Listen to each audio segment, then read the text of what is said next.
Good evening. I'm John Batchelor. This is the John Batchelor Show. There's breaking news from Chile. A sizable earthquake just off the coast of Chile. Tsunami warning. There's been a 6-foot tsunami already spotted in these last hours. There's video. It's dark, so it's difficult to tell, but there are unhappy people in the background of the video. I mentioned it. We go to the news in the United States. Late in the day, the President of the United States making victory remarks about the Affordable Care Act. The first sign-up period of 6 months is now closed, except for exceptions, and I won't go into the list. The president was recommending a success here after what was called a rocky start. 7.1 million people signed up.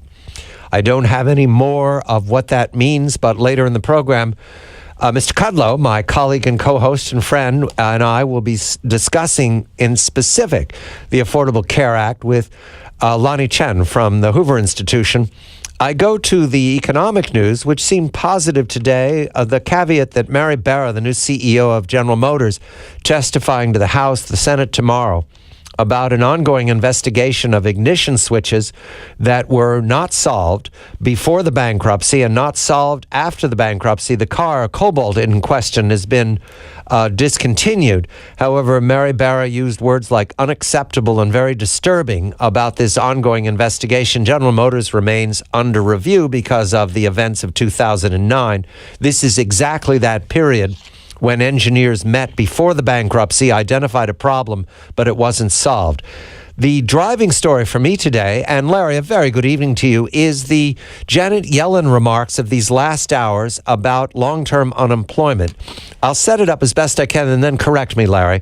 Janet Yellen is the new chair of the Federal Reserve, and in a speech, she identified 3 people who are long-term unemployed to give an example of how difficult it is ahead for her and the Federal Reserve to solve unemployment in America. What was striking in the reporting was that 2 of these people have recent or difficult criminal records.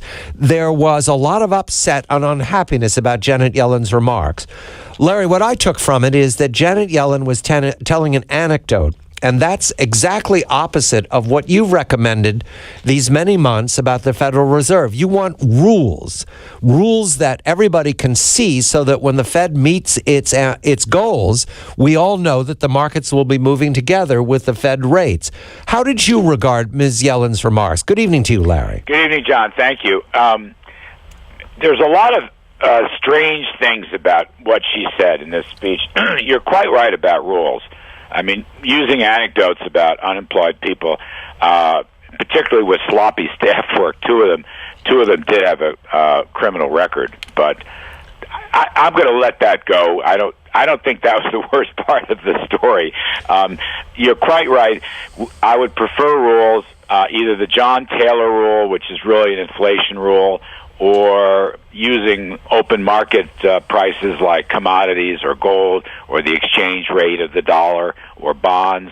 All of those, what we call a market price rule, that would be a very useful Fed indicator, as would the Taylor rule. And Ms. Yellen sometimes says she's in favor of rules, including the Taylor rule, but these are still extraordinary times, quote unquote. And I don't really get that because it's been 5 years since the crash, since the market meltdown and the recession, and we are growing. Admittedly, it's a slow growth rate, 2.5%. But I don't think these are so extraordinary times. I think what's extraordinary is the degree of ease and accommodation of monetary policy, which is going to be hard to unwind. Maybe not impossible. Maybe she can do it, but it's going to be hard to unwind. So I prefer a rule myself, as you noted. Only other thing I want to say, John, is it's very unusual for a Fed head to, I've never heard this before, to single out individuals to make a point, in this case unemployment. Politicians, presidents do that all the time. I believe Ronald Reagan started all that in his State of the Union speeches way back when, and other presidents have borrowed that. I've never heard of a Fed person do that because they're supposed to be more scientific, if you will, rather than singling out, obviously for political picturing. And that was really quite unusual, and that troubled me. That troubled me a lot, not to speak of the fact that she's offering false hope. The Fed cannot drive down the unemployment rate. That's a function of taxes. That's a function of regulations. That's a function of psychology. That's a function of the dollar, et cetera, et cetera, et cetera. Janet Yellen is the Federal Reserve Chair for these next years. She's not actually running for public office, but this is the conduct of a senator or a governor, Larry. Is that I don't remember Alan Greenspan in the public strolling. There's a photograph in the Bloomberg News report of Janet Yellen observing someone welding, which is the kind of setup that you get from a White House operation when the president goes on the road. He's going on the road tomorrow to Michigan, and he's going to talk about income inequality. That's a politician. Is Janet Yellen a politician? Have I missed something with Mr. Bernanke? Well, as I said, Fed chairs have never done this before. And I've been following the Fed. I started my career at the New York Fed in the 1970s. So they've never done this before. Now, I suppose if she were here to respond, she'd say she wanted to put a human face on Fed policy. I suppose she would try to say she wanted to bring the Fed to Main Street. I suppose she could say that. I just found it very unusual, and as I say, a poor substitute for clear rules. But again, I want to make this point. As Milton Friedman taught us, going all the way back to his presidential speech in 1968 for the American Economics Association, monetary policy, money supply, has no lasting impact on unemployment or employment. Those are fiscal issues, as I said before, taxes and regulations and government spending, etc.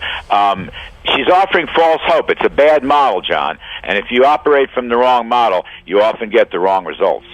Larry Kudlow of CNBC and Kudlow Radio on the weekend.